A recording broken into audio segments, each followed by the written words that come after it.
Sou peregrino aqui, em terra estranha estou, no reino. Bem-vindo ao podcast Estrangeiros e Peregrinos. A mensagem de hoje será apresentada por Dennis Allen.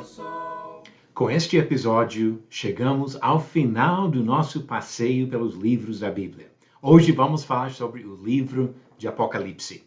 No final da mensagem, darei a resposta à pergunta 926 e a nova pergunta do dia, porque nós vamos continuar estudando, aprendendo e desafiando cada um na busca de mais conhecimento das Escrituras. O livro de Apocalipse demonstra, além de qualquer dúvida, o poder de Deus para vencer o diabo e seus servos. Para comunicar esta mensagem e encorajar os santos angustiados quando enfrentavam a perseguição, este livro convida os leitores a olhar para trás das cortinas para verem o lado espiritual das lutas que frequentemente desafiam a fé. O Apocalipse está situado entre os últimos livros do Novo Testamento e foi escrito por João durante o tempo que passou na ilha de Patmos, provavelmente exilado por causa da sua fé e pregação do Evangelho. O livro foi escrito no estilo apocalíptico, um gênero literário caracterizado por linguagem dramática e simbólica, frequentemente empregando números e cores para representar ideias. A principal característica que define a literatura apocalíptica é sua ênfase na intervenção divina nos assuntos humanos. Livros apocalípticos servem para assegurar os fiéis da proteção divina dos seus momentos mais difíceis. No caso de Apocalipse, cristãos enfrentando perseguição pelas mãos do governo romano receberam estas palavras de conforto, prometendo a vitória final e eterna em Cristo.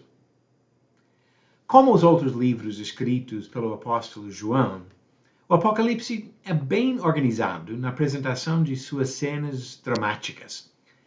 Capítulo 1 apresenta um retrato de Jesus em todo o seu poder e glória.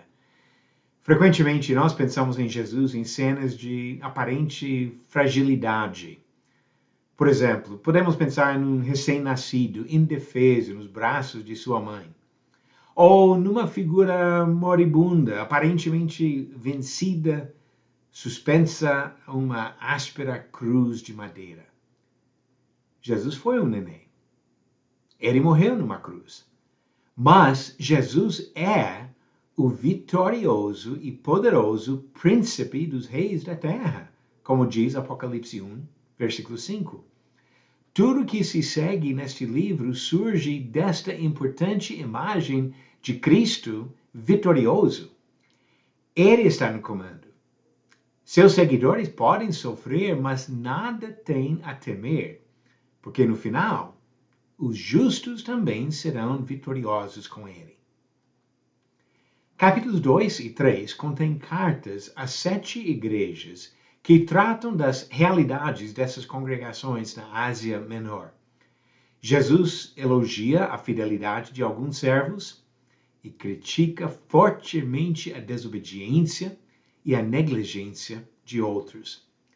Essas cartas nos ajudam a entender uma característica importante das igrejas primitivas no plano de Deus: autonomia ou independência de igrejas locais. Não há nenhuma sugestão de uma hierarquia ligando as congregações, nem de algum sistema de governo centralizado terrestre. Essas práticas, tão comuns na maioria das igrejas hoje em dia, representam desvios do plano original de Jesus. Nós encontramos em Apocalipse 2 e 3 7 igrejas diferentes, autônomas, responsáveis diante do Senhor. Capítulos 4 e 5 demonstram a posição do Pai e do Filho. Em uma visão maravilhosa, João tem permissão para ver o trono de Deus cercado por seus servos em adoração, no capítulo 4.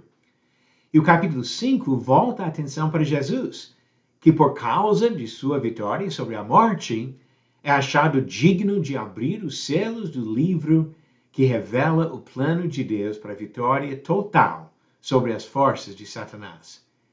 Ele também merece louvor e adoração, porque ele também é Deus. Capítulos de 6 a 20 oferecem numerosas demonstrações de vingança e punição por meio de cenas dramáticas e cheias de ação. A maior parte da mensagem destes capítulos é organizada em séries de 7. 7 selos, 7 trombetas, 7 taças da ira de Deus. O número 7 simboliza a perfeição.